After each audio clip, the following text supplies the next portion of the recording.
ঈদের জন্য একটা লাইট ওয়েট বেস মেকআপ নিয়ে আসলাম। আর যেসব আপুদের হচ্ছে মেকআপ করার কিছুক্ষণ পরে মেকআপ গ্রে হয়ে যায়, তারাও এই স্টেপগুলো ফলো করতে পারো। ইনশাল্লাহ তোমাদের সমস্যার সমাধান হয়ে যাবে। সো প্রথমেই হচ্ছে স্কিন প্রিপারেশন দিয়ে শুরু করছি। স্কিনটা খুব সুন্দর করে ক্লিন করে নিয়ে এরপর হচ্ছে আমি ময়শ্চারাইজার অ্যাপ্লাই করলাম, এরপরে প্রাইমার ইউজ করলাম। এখন হচ্ছে কালার কারেক্টিং করছি। যেহেতু এটা একটা লাইট বেস করব, এজন্য আমি একদম অল্প প্রোডাক্ট নিয়ে একদম পাতলা একটা লেয়ারে হচ্ছে কালার কারেক্টিং করছি।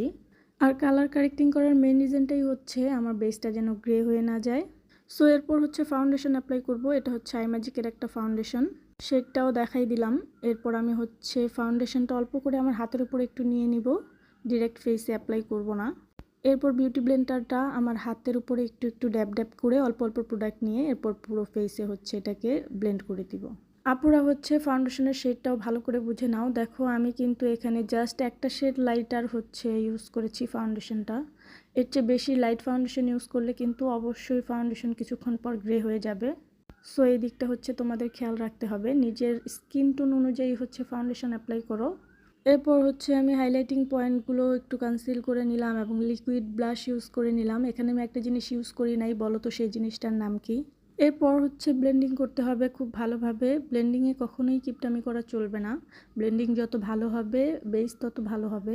ভিডিওটি ভালো লাগলে লাইক কমেন্ট শেয়ার করে যেও। আর এরকম হেল্পফুল ভিডিও পেতে আমার চ্যানেলটি সাবস্ক্রাইব করে রাখতে পারো। এরপর হচ্ছে পাউডার সেটিংয়ের পালা। এখানে আমি কোনো কম্প্যাক্ট ইউজ করিনি, যেহেতু এটা একটা লাইট বেস ছিল।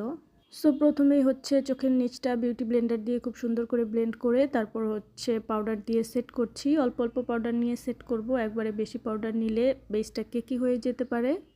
প্রথমে হচ্ছে পুরো ফেসটাই ভালো করে বিউটি ব্লেন্ডার দিয়ে ব্লেন্ড করে তারপর হচ্ছে অল্প অল্প করে পাউডার নিয়ে পুরো বেসটা লক করব। এরপর প্রয়োজনে আরও বেশি পাউডার ইউজ করব। এরপর হচ্ছে একটা ফ্লাফি ব্রাশ নিয়ে ফেসের এক্সট্রা যে পাউডারগুলো আছে সেইগুলোকে খুব সুন্দর করে ঝেড়ে নিব।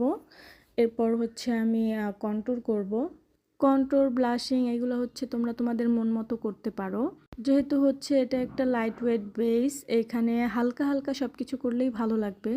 ঈদের লুকে আসলে এত গর্জিয়াস কোনো কিছু ভালো লাগে না, কারণ ঈদের মেকআপটা আসলে সারাদিনের জন্য করা হয়। বাট যেসব আপুরা ব্লাশ পছন্দ করো, কন্ট্যুর বেশি পছন্দ করো, তারা করতে পারো, কোনো সমস্যা নাই। সো আমার বেস ডান। আমি এখন এখানে শুধুমাত্র একটা ফিক্সিং স্প্রে ইউজ করব। সো ভিডিওটি কারো কোনো কাজে আসলো কিনা কমেন্ট করে জানাতে পারো, এবং কী টাইপের ভিডিও দেখতে চাও সেটাও কমেন্ট করে জানাতে পারো। আজকে এই পর্যন্তই, আল্লাহ হাফেজ।